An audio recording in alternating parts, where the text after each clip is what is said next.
Good evening and welcome to NDTV. I am Ankit Tyagi. Starting with the top focus on Karnataka, the CLP meeting is over of the Congress party, with the MLA saying that the party high command can take a call or to decide the CLP leader. The focus now shifts to Delhi. The views of the MLAs will be taken into account, and now it's the turn of the top brass. The party has already decided a date for the swearing-in ceremony. That is going to be 18th May. With a host of national opposition leaders, the chief ministers of Congress-ruled states, with a show of strength aimed at 2024 national elections. The swearing-in date has been decided, and there will also be, but at this moment, uncertainty over who becomes the chief minister remains. In a fight between equals, who will the Congress bet on, DK Shivakumar or Siddaramaiah, as their supporters slug it out even outside the venue of this meeting, shouting slogans in support of their favourite leader? Listen in to my colleague Sunil with more details.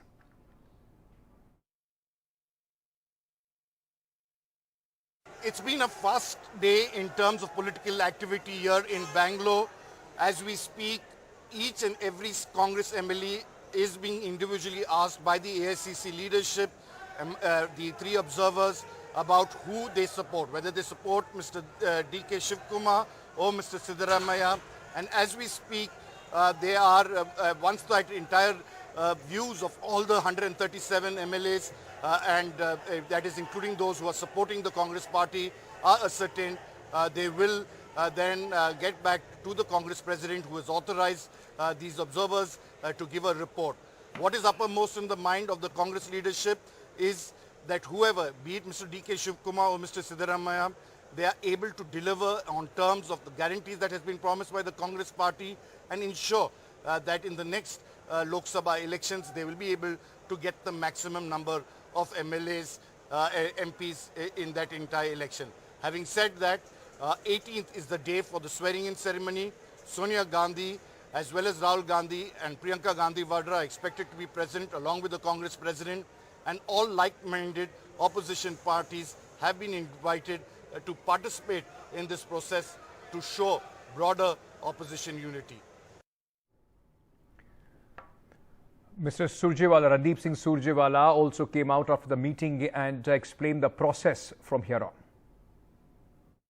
Shri Siddaramaiah, former Chief Minister, he moved a single-line resolution authorizing on the Honorable Congress President, All India Congress Committee President, to appoint a new leader of the Congress Legislature Party.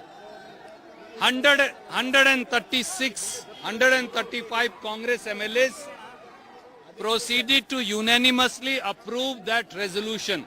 AICC President then instructed General Secretary Organization Shri K.C. Venugopalji that the three senior observers, former Union Home Minister Sushil Kumar Shinde ji, Deepak Babaria ji and Jitendra Singh ji, they will take opinion of each legislator and convey it to Congress leadership. Now, while the top faces of the Congress slug it out to become the chief minister, and of course the known faces, but there is machinery behind the machinery that ensures this massive victory, that ensured the massive victory for the Congress party in the state of Karnataka. Many selfless, Congress workers as well. But a key role was played by one man, Sunil Kanugulu, a 41-year-old low-profile strategist of the Congress party who's changed in a lot of the way the Congress has fought elections. Take a look at who this man is, as my colleague Vasudha Venugopal explains. So be it running an aggressive campaign against the BJP in Karnataka or getting data that would actually tell you what the mood on ground is, the Congress got a lot of things right in the Karnataka elections. The party got a comfortable majority yesterday against the BJP. One of the things that the Congress got right was that it got a political strategist on its side. Sunil Kanugalu is also a Congress member who was working with the Congress party throughout the Karnataka campaign. In fact, he was one of the most prominent faces who led the party's campaign not get digressed with other issues. Sunil has worked with other parties in the past. He's worked with the BJP, DMK and AIDMK, but he joined the Congress last year, so it was just not professional management of the polls by the Congress. Sunil has been working in Karnataka for the last 1 year, and there have been certain focus areas. He also has a strengths. For instance, he believes in building personal equations with the other prominent leaders who were driving the campaign, like Siddaramaiah, Randeep Surjewala and DKS Shivakumar. So in a way, the whole poll management of the party, the campaign management was also integrated with the everyday lives of these politicians. The other thing that Sunil focused on was field surveys. So the Congress was aware of what the issues on ground were, so they could alter their campaign very strategically. They came up with guarantees, 5 guarantees that the Congress came up with regarding income support to women and unemployed youth, because it was Sunil's field surveys that showed that price rise and unemployment were both important issues that needed some urgent redressal by the party. Sunil has, like I said, he has worked with parties in the past. He comes from a market research background, and his insistence on having a very aggressive campaign really worked for the Congress. It started with the PayCM campaign that he brought out a few months ago. Now, at that time, a lot of detractors pointed out that corruption is not that big an issue in South India, but he was relentless at it, and it sort of created an atmosphere of questioning the BJP and putting the party on the back foot. Later on, the guarantees followed. So in a way, having Sunil Kanugalu on the side of the Congress really helped the party, because this is probably for the first time that the party put across professional poll management. It was data driven, and it relied a lot on professional expertise, but not just people working as outsiders, but people who were integrated with their own leaders. All right, we're slipping into a very short break at this moment. Much more on the news. Stay tuned to NDTV.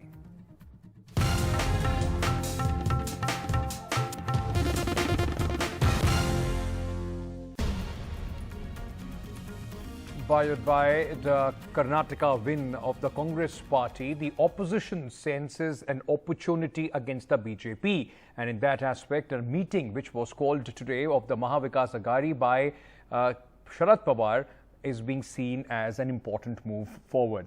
And now, what we are told is that this meeting was to discuss the coordination and the way forward for the Mahavikas Aghadi, how on the ground there will be greater coordination, and also collaboration in rallies and key focus areas also was discussed in this meeting, which was called by Mr. Sharad Pawar and attended by Uddhav Thackeray of the Uddhav Thackeray Sena faction, and also top state Congress leaders. Now, Jayant Patil, after the meeting, said that the MBA will discuss the seat sharing. He also said we are excited after the Karnataka results. Let's listen in to a few of the comments that came out after this meeting.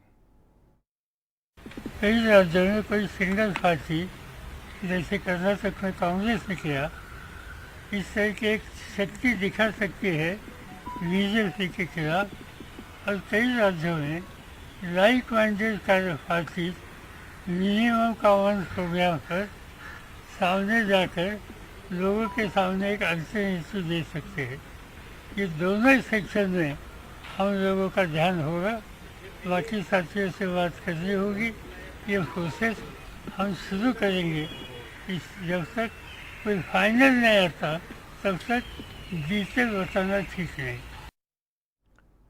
My colleague Sohit Mishra now joining us with more details on this on the phone line. Sohit, an important meeting. The constituents of the Mahavikas Aghadi quite buoyed after the victory of the Congress party in Karnataka.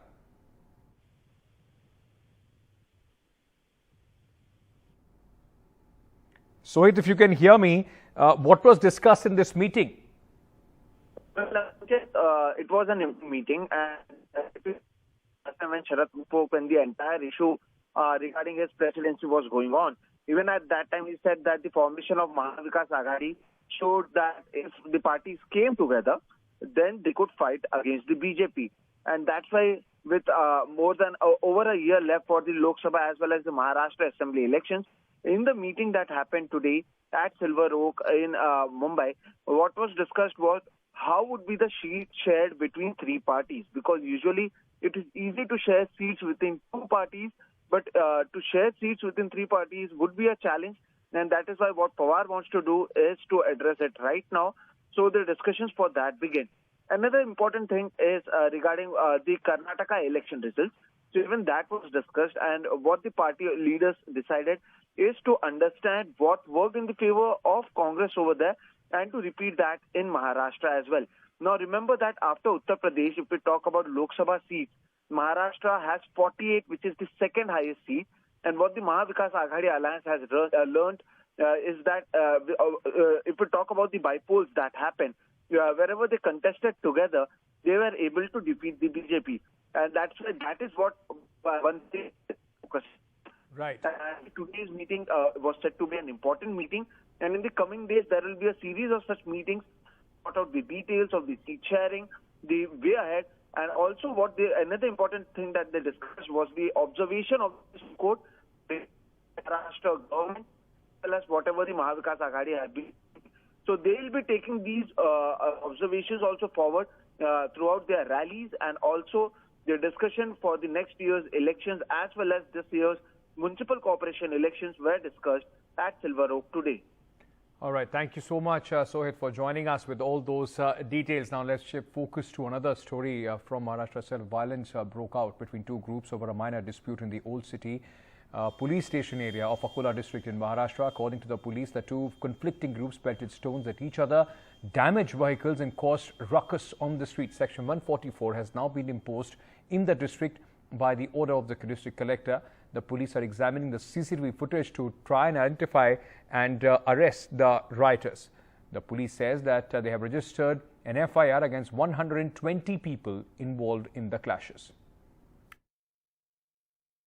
कल अकोला शहर में दो communities के बीच में religious sentiment hurt होने की बात सामने आई, जिसमें पुलिस प्रशासन ने तुरंत कंप्लेंट लेके ऑफिस रजिस्टर किया है।